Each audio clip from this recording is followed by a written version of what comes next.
Fleet. I'm going to be presenting on Chapter 4, which is on motivation, but specifically I kind of wanted to dive in the topic of intrinsic versus extrinsic motivation in sports and how it affects our athletes on and off the field. So my first slide is simply going to be describing and defining what intrinsic motivation is exactly. And it's defined as the act of doing something without any obvious external rewards. A few examples that I found are learning a new language because you like to experience new things and not just because it's required in school. And another example is exercising because you simply enjoy physically challenging your body, not just because you're trying to lose weight. And there are many activities that are intrinsically motivated, but it is important to self-reflect and to kind of figure out what motivates you personally. And the next motivation is extrinsic motivation, which is exactly the opposite. And it's described and defined as a reward-driven behavior. In extrinsic motivation, rewards or other incentives like praise, money, or fame is used to motivate for specific activities. A few examples that I found for extrinsic motivation include competing in sports specifically and solely for the trophies, or going to work for the money. And while you may enjoy going to work, you are still driven to continue to go into the office or the workplace every day for the sole need to earn money. Most situations are extrinsically motivated, and not just in the world of sports. Jobs and even schoolwork are motivated by money or some other type of reward. On the next slide, I have presented a question that is pretty relevant to the sports world today. And the question is, does the type of motivation dictate the performance level of an athlete? And research has showed that athletes who are intrinsically motivated participate in sports for internal reasons, whereas athletes who are extrinsically motivated compete and participate in sports for external reasons, such as material rewards.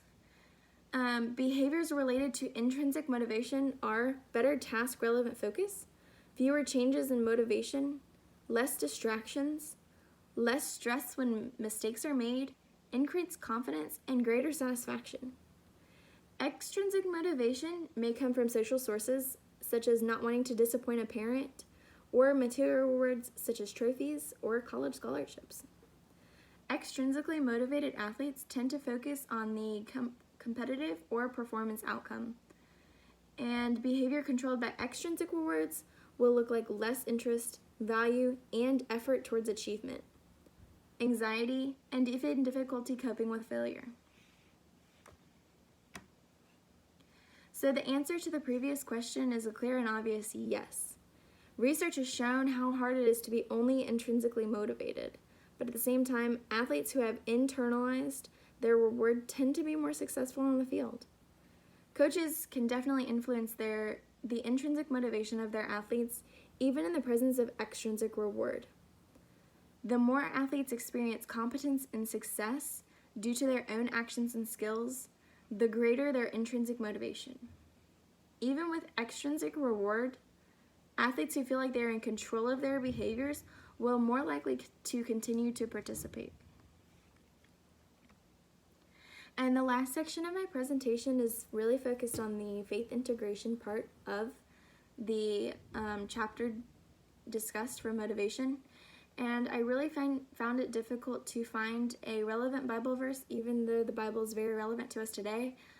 There was no specific Bible verse that I really found that was really meshing well with the topic discussed, but I did find Colossians 3:23 through 24, which is a pretty popular Bible verse, but it says, "Whatever you do, work at it with all of your heart as working for the Lord, not for human masters, since you know that you will receive your inheritance from the Lord as a reward.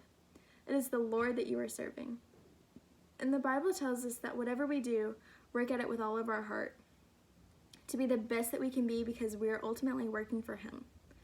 The reward that we desperately desire will be a heavenly reward and will not be obtained here on earth. If we keep the mindset that the approval of man does not matter, then we will enjoy our work, sport, and life a little bit more. There will be less pressure and less stress because we know that God does not call us to be perfect, but He does call us to work hard. And on my last slide, I have my sources. They're all cited, and thank you for watching.